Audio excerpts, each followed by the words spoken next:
কংগ্রেসের অঞ্চল সভাপতিকে নিজেদের নেতা হিসেবে ঘোষণা তৃণমূলের।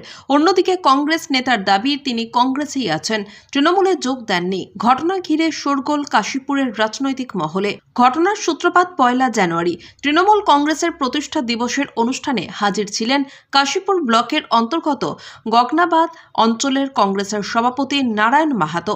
অনুষ্ঠানে নারায়ণবাবুকে তৃণমূলের নেতা হিসেবে ঘোষণা করা হয়। পরে নারায়ণবাবু জানান তিনি তৃণমূলে যোগ দেননি, তাকে ভুল বুঝিয়ে অনুষ্ঠানে নিয়ে যাওয়া হয়েছিল।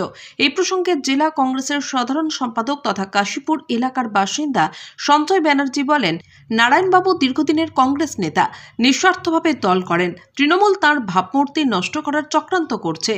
সোমবার বিকেলে 5:30 নাগাদ কাশীপুর থেকে কংগ্রেসের জেলা সম্পাদক সঞ্জয় ব্যানার্জি ঠিক কি বলেছেন শুনুন। নমস্কার, আমি গগনাবাদ অঞ্চলের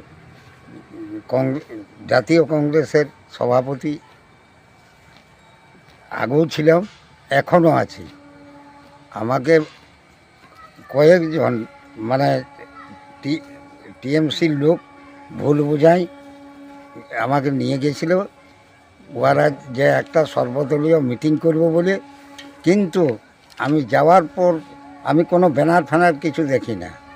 তারপরে দেখলাম যে ওদের ব্লক সভাপতি আসে হাজির, নিয়ে দেখলাম যে একটা ইয়ারা মিটিং করছে।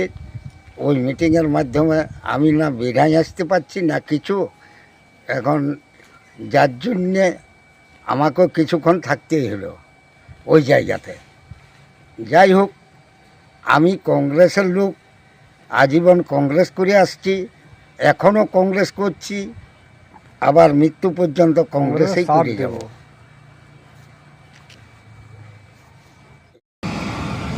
একটা সময় দেখা যাচ্ছে যে প্রাক্তন যারা তৃণমূল নেতা আছেন তাদের সঙ্গে এই নারায়ণচন্দ্র মাহাতো দল করতেন। তারা যখন নিজ স্বার্থে কংগ্রেস ত্যাগ করে তৃণমূলে গেলেন, তখন ইনিও কংগ্রেসেই ছিলেন, কোনো লোভের বশীভূত হয়ে তিনি কখনোই দল ত্যাগ করেন। আজকে তার রাজনৈতিক ক্যারিয়ারকে নিয়ে এরা ছেলেবেলা হয়েছে। কী করলো, তারা মিডিয়ার সামনে বলে দিল নারায়ণচন্দ্র মাহাতো হচ্ছে তৃণমূলের নেতা। এরা কত বড় নির্লজ্জ এবং কত নিচে নামতে পারে তার পরিচয় এই তৃণমূল নেতারা দিয়ে দিল। আমি মনে করি এইভাবে কারোর রাজনীতি করা উচিত নয়।